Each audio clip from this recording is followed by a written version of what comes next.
Evening, February 16, 1940. Fjord, a narrow, ice-fringed inlet on the neutral Norwegian coast. A British destroyer, HMS Cossack, has just cornered a German tanker against the rocks after a chase lasting most of the day, in territorial waters that belong to a country Britain is not at war with and has no legal right to fight inside. A boarding party scrambles across as the two hulls grind together, armed with bayonets rather than loaded rifles, to avoid a firefight in a hold packed with men they have come to save.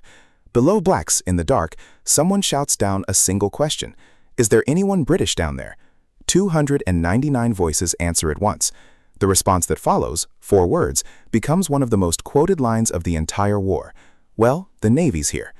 It took one destroyer captain willing to break international law inside another country's territorial waters to free those men, after weeks of diplomacy, aerial shadowing, and Norwegian neutrality had managed only to keep them prisoner while the ship carrying them drifted steadily closer to Germany.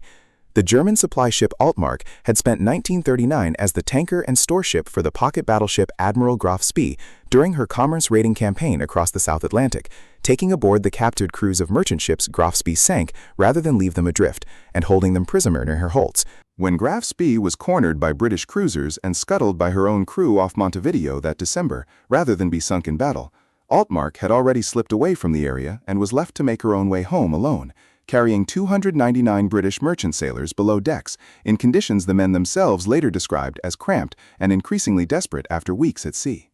Her captain, Heinrich Dow, chose a route that hugged the length of neutral Norway's coastline for the final leg home, sheltering inside territorial waters where, in theory, no belligerent warship could legally touch her. Norway's neutrality rules, applied with rigid technical precision, became Altmark's best protection.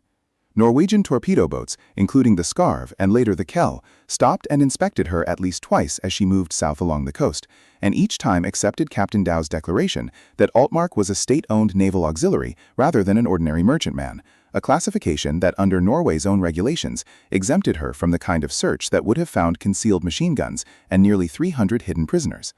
The distinction mattered enormously under Norwegian law, which recognized only 2 categories: warships that could not be searched at all, and merchantmen that had to submit to inspection, and Dow's ship fell into neither category cleanly enough for Norwegian officers to challenge his account. British intelligence and the Admiralty knew roughly what Altmark was carrying and where she was, but international law offered almost no clean way to stop her. Crossing into another nation's territorial waters to seize a ship by force was, on paper, an act of war against a country Britain had no quarrel with, and the diplomatic cost of getting it wrong was serious enough that weeks passed with Altmark still moving, still uninspected in any meaningful sense, and still carrying her prisoners north towards Germany, while British warships shadowed her from just outside Norwegian waters, unable to act. It was Winston Churchill, as First Lord of the Admiralty, who cut through the caution directly. Churchill ordered Captain Philip Vian, commanding the destroyer HMS Cossack and the 4th Destroyer Flotilla, to offer Norway one last option, a joint Anglo-Norwegian escort of Altmark into Bergen for a proper search, and if that offer was refused or delayed, to board her regardless of whose waters she was sitting in.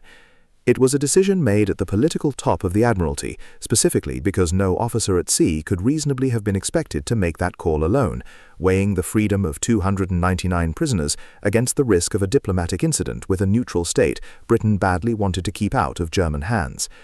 An RAF Hudson patrol aircraft spotted Altmark around midday on February 16th, and Vian's flotilla, Cossack, Sikh, Nubian, Ivanhoe, and Intrepid, with the cruiser Arethusa attached, moved to intercept, shadowed the entire time by Norwegian torpedo boats determined to protect Altmark's claimed neutral status. Arethusa signaled Dow to take his ship out into international waters for a proper accounting, an order he simply ignored, relying on the Norwegian escort to shield him.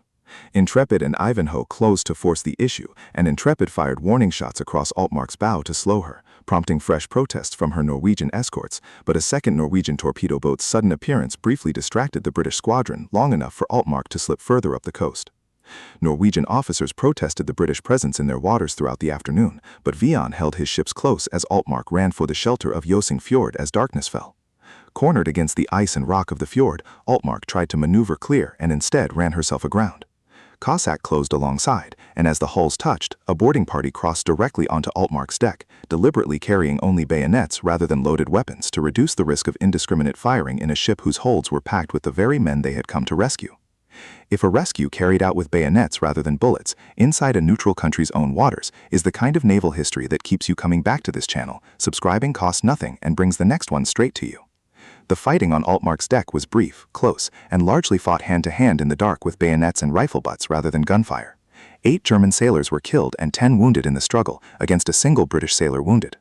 With the ship secured, the boarding party went below and called down into the darkened hold, asking simply whether there were any British men there. The answering shout came instantly from nearly 300 throats, and the reply that followed, "Well, the Navy's here," was repeated by survivors for the rest of their lives as the moment captivity ended. All 299 prisoners were brought up, transferred to Cossack, and carried back to Britain, arriving at a home port to a public reception that made the phrase a piece of wartime folklore almost overnight, printed in newspapers within days, and repeated in newsreels shown across the country. Norway lodged a formal diplomatic protest over the violation of its territorial waters, and legal experts in Norway, Sweden, and the United States broadly agreed the British action had technically broken international law. Britain's official position conceded the technical breach, while insisting it was morally justified given what Altmark had been concealing. Adolf Hitler, who had already decided in mid-December 1939 to invade Norway and Denmark after discussions with his naval commander-in-chief and the Norwegian politician Vidkun Quisling, treated the Altmark incident as confirmation that the Allies would disregard Norwegian neutrality whenever it suited them, and ordered intensified invasion planning within days of the boarding. The incident did not create the plan to invade Norway, but it hardened Hitler's conviction that Norwegian neutrality offered no real protection to either side, only to whichever side moved first.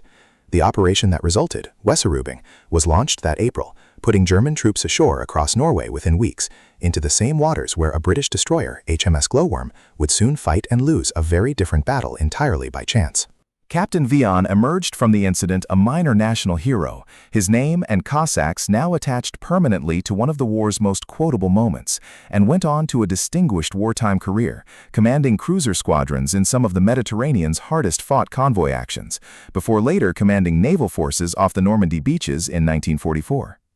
The rescue itself became one of the enduring, morale-boosting stories of the war's early, largely quiet months, a rare piece of unambiguous good news during the so-called phony war before the fighting in Western Europe began in earnest that spring, precisely because it asked nothing more complicated of its audience than a destroyer crossing a line on a map to bring 299 men home. None of what happened in Josingfjord that evening was decided by the rules written on paper. On paper, HMS Cossack had no legal standing whatsoever to enter Norwegian territorial waters, let alone board a foreign vessel sheltering there, and Altmark's captain had every technical justification, under Norway's own neutrality regulations, to believe his ship and cargo were untouchable. What the rules could not account for was a First Lord of the Admiralty willing to accept the diplomatic cost of breaking them, a destroyer captain willing to carry out that order at close range in the dark, and a boarding party that chose bayonets over rifles specifically so the rescue would not turn into a massacre of the very men it was meant to save.